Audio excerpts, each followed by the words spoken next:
Dans 64 minutes, on poursuit avec une pièce de théâtre qui s'appelle « Ça ne s'invente pas, le grand débat », une pièce signée Louise Aymon et Émilie Rousset qui s'apprêtent à nous rejoindre. Leur pièce remonte le temps, un mélange de tous les débats de second tour en France depuis 1974 avec des candidats campés par Laurent Poitrenaud et Emmanuel Lafont. Un extrait. Dimanche, les Français vont choisir leur prochain président de la République. C'est une décision importante, grave, pour 5 ans. Et donc, je dois dire ce soir quel président je serai si les Français m'accordent leur confiance. Je serai le président de la justice, parce que nous traversons une crise grave, dure, qui frappe notamment les plus modestes, les plus travailleurs, ceux qui sont les plus exposés. Et donc, je veux que la justice soit au cœur de toutes les décisions publiques. Bonsoir Louise Aymon, soyez la bienvenue sur TV5 Monde et bonsoir Émilie Rousset, bienvenue à vous également sur TV5 Monde. 22 et 23 avril, c'est demain et après-demain, bien sûr 20h30, 21h30 au Centre Pompidou. Alors avant de parler de votre pièce de théâtre, mais c'est lié bien évidemment, Émilie Rousset, vous dites les gens regardent ce débat comme un match de foot. Hier soir, qui a gagné ? Ce que je veux dire par là, c'est que les gens regardent en sachant déjà quelle est leur opinion et quelle est leur pour qui ils veulent voter. Ça ne changera rien. En tout cas, c'est ce qu'on a lu. Ouais. C'est-à-dire que la plupart du temps, ça n'a pas une influence massive sur les intentions de vote. Ouais. Donc on connaît déjà l'équipe qu'on supporte. C'est ça, on ne changera pas d'avis forcément après le débat. Alors vous étiez à l'affût des petites phrases, on imagine hier soir. Vous avez été servi. Qu'est-ce que vous avez retenu ? Alors, on les a écoutés ensemble et on a noté un peu. Alors, on a bien sûr aimé Finito. Qu'est-ce qu'on a... On a retenu le tweet imprimé et sorti. Le coup de Ripollin. Le Ripollin, enfin, les petites phrases qui sont reprises sur les réseaux sociaux le lendemain, évidemment. La pancarte, ça se prête au théâtre, hein, parce que vous allez actualiser votre pièce, vous allez devoir ajouter, si l'on peut dire, des scènes d'hier soir. C'est vrai que la pancarte, ça s'y prête beaucoup et on l'a intégrée, mais... Ouais. C'est aussi les nouveaux éléments de langage, puisque nous, on part de 74, le premier débat présidentiel. Et là, tout d'un coup, des nouveaux éléments de langage arrivent. On parle de Blablacar, on parle de Doctolib, on parle de start-up licorne. Ouais. Donc, c'est aussi des choses comme ça dont on se saisit pour ajouter à notre pièce. Alors, il y avait... Oui. Pardon, ce qu'on a beaucoup observé aussi, c'est la scénographie, le décor qui a changé, puisque depuis 74, c'était une large table autour de laquelle sont assis les journalistes et les candidats qui débattent autour et ensemble.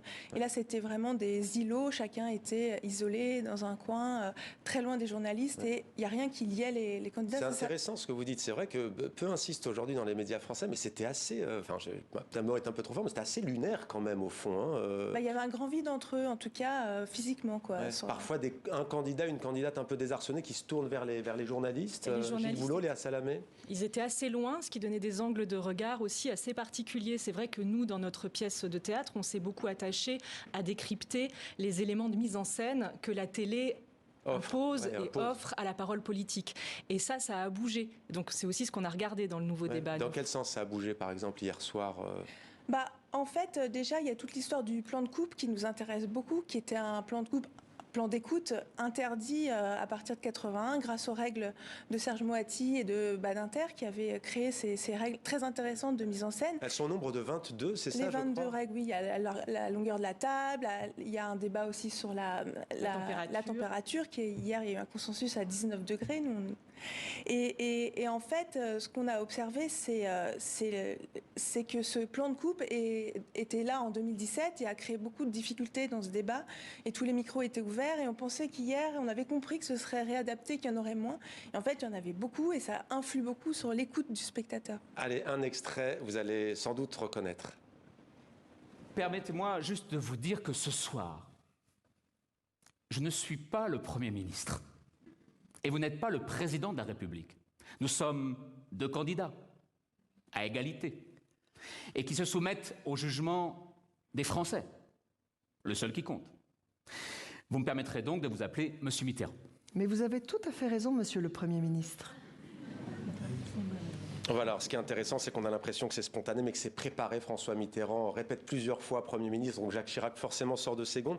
Alors, il y a aussi, on ne va pas montrer quand même toute la pièce, mais à un moment donné, le comédien, la comédienne se lève, il va sous la table, elle a les jambes quasiment sur la chaise et tout. Qu'est-ce que vous avez essayé de faire en brisant les codes justement du débat présidentiel? Nous, ce qui nous a amusé, c'est de remettre en scène une mise en scène. La télévision fait comme si c'était une mise en scène qui n'était pas existante, comme si c'était la réalité absolument pure qui était montrée. Or, c'est une mise en scène, c'est des cadrages, c'est des éclairages qui sont choisis.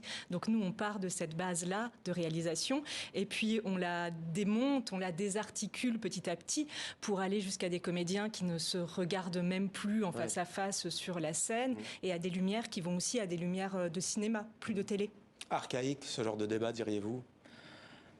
Pas vraiment, en fait. À l'ère des réseaux sociaux, de oui, TikTok. Voilà, nous, ce qui nous a intéressé à l'ère des réseaux sociaux, comme vous le dites, c'est comment le débat de 2017 et celui de mercredi soir, en fait, sont en recherche de punchlines et de petites séquences courtes qui vont, en fait, pouvoir tourner en boucle après sur les réseaux sociaux. Donc, c'est comment la télé a influencé le débat démocratique et comment ils se mangent l'un l'autre. Et puis, l'arrivée d'Internet qui aussi déforme cette émission de télé. Et voilà, c'est ça qui nous intéresse. Merci. C'est l'image, le langage. Merci beaucoup, Émilie Rousset et Louise Aymon, d'être venus sur notre plateau pour nous parler de votre pièce Le Grand